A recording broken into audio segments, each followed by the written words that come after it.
Bien-aimés de Dieu, la paix soit avec vous. Nous célébrons la fête de la Pentecôte, la fête du don de l'Esprit Saint aux apôtres. Pentecôte signifie littéralement 50e, en grec Pentecosté, car elle est célébrée 50 jours après Pâques.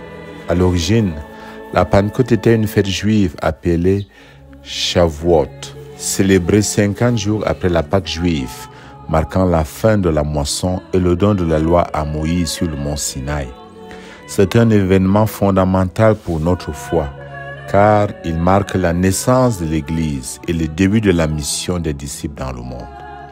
Dans la première lecture tirée des Actes des Apôtres, nous voyons les apôtres remplis d'un souffle puissant, comme un violent coup de vent et des langues de feu qui se posent sur chacun d'eux quand ils sont au cénacle, réunis en prière avec la Vierge Marie. Les langues de feu symbolisent la présence matérielle et puissante du Saint-Esprit. Ce feu purifie et transforme. Il éclaire l'intelligence des apôtres, leur communique la sagesse divine et manifeste ainsi la nouvelle alliance entre Dieu et l'Église. Le violent coup de vent qui nous rappelle effectivement l'alliance du Sinaï évoque la puissance et la liberté de l'Esprit qui souffle où il veut, remplissant toute la maison où les apôtres sont réunis. Ainsi, nous avons l'expression de la force intérieure avec le vent, alors que les langues de feu manifestent extérieurement cette puissance par le don des langues et la prédication.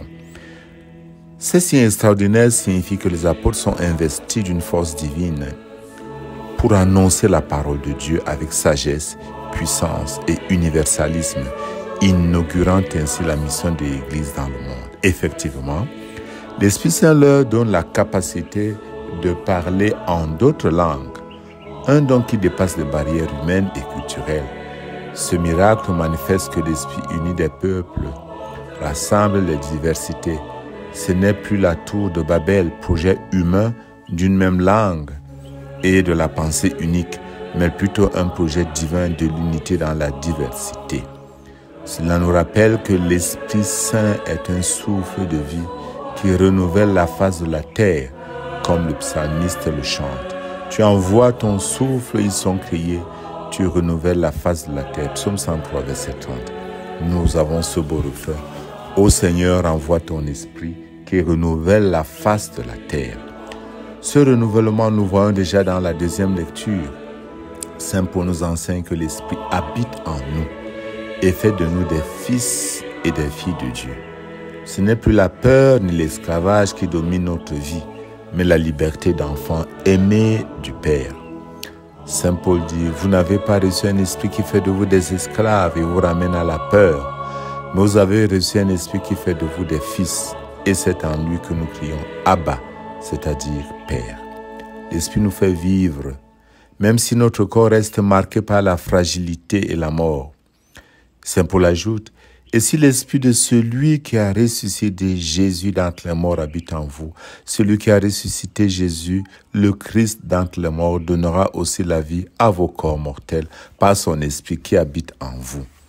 L'idée que l'Esprit habite en nous est centrale dans la spiritualité chrétienne. Cela signifie que Dieu n'est pas distant, mais proche, vivant en chaque croyant, guidant, soutenant et transformant leur vie de l'intérieur. Notre cœur devient ainsi le temple de l'Esprit Saint, le lieu où Dieu habite. Le feu que les hommes, comme nous le voyons dans les épopées grecques, promettaient, le feu que les hommes ont voulu voler à Dieu, Dieu le leur donne gracieusement et habite en eux. L'Esprit qui a ressuscité Jésus d'entre les morts est actif, manifestant ainsi l'amour de Dieu répandu dans nos cœurs. Donc, nous devons comprendre que la même puissance divine qui a vaincu la mort en Jésus est à l'œuvre en nous qui croyons, nous offrant ainsi une vie nouvelle, une vie divine, la vie éternelle. Le don de la vie nouvelle et éternelle doit être compris à la fois comme une nouvelle vie en Christ aujourd'hui, mais également sur la dimension eschatologique, comme la promesse de la résurrection corporelle à la fin des temps. Dans les deux cas, l'Esprit que nous célébrons et qui nous renouvelle aujourd'hui nous assure que la mort, la haine, les ténèbres, l'échec n'auront pas le dernier mot. Ne l'oublions jamais. La vie divine est à l'œuvre en nous. Il est capable de transformer notre condition humaine, même dans la fragilité et la souffrance. Cette filiation divine est une invitation à vivre selon l'Esprit et à rejeter les agissements de la chair qui mènent à la mort et à embrasser la vie nouvelle en Christ. L'Esprit est donc pour nous un guide, un défenseur, un consolateur qui nous accompagne chaque jour. Dans l'Évangile selon Saint Jean, Jésus promet à ses disciples l'envoi d'un défenseur, l'Esprit Saint, qui vous enseignera tout et vous fera souvenir de tout ce que je vous ai dit. L'Esprit est donc le maître intérieur qui éclaire notre intelligence, fortifie notre foi et nous aide à garder les commandements du Christ. Il habite en nous et fait sa demeure dans nos cœurs. Frères et sœurs, la Pentecôte n'est pas seulement un souvenir lointain, c'est une réalité vivante aujourd'hui. L'Esprit Saint est à l'œuvre en chacun de nous. Il nous appelle à renouveler notre foi, à vivre en enfant de Dieu et à être des témoins audacieux de l'amour du Christ dans notre monde. Pour vivre dans l'Esprit Saint au quotidien, offrez-vous pleinement à Dieu en vous abandonnant à sa volonté et en acceptant que l'Esprit vous guide. Priez régulièrement en laissant la priorité à l'Esprit Saint et en cultivant une relation intime avec Dieu par une prière simple, confiante et ouverte à son action intérieure, notamment en pratiquant la Lectio Divina. Il s'agit également d'éviter le mal et de faire le bien. Une vie morale conforme ouvre la conscience à la présence et à la guidance de l'Esprit Saint. Les sacrements, notamment l'Eucharistie, la réconciliation, sont des sources puissantes où l'Esprit qui soutient la vie spirituelle reçue au baptême et à la confirmation s'épanouit plus que jamais.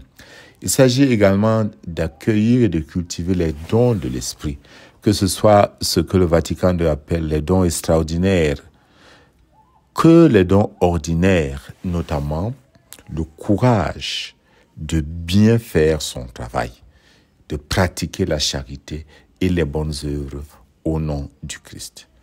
Bien-aimés de Dieu, que la puissance de l'Esprit Saint reçue en ce jour et renouvelée notamment chaque fois que nous participons à l'Eucharistie et où nous disons que l'Esprit Saint fasse de nous une éternelle offrande à ta gloire. Que cette prière de l'épiclèse prononcée sur nous tous les jours nous renouvelle. Que l'Esprit Saint venant d'en haut soit un rayon de lumière et que Dieu vous bénisse au nom du Père et du Fils et du Saint-Esprit. Amen.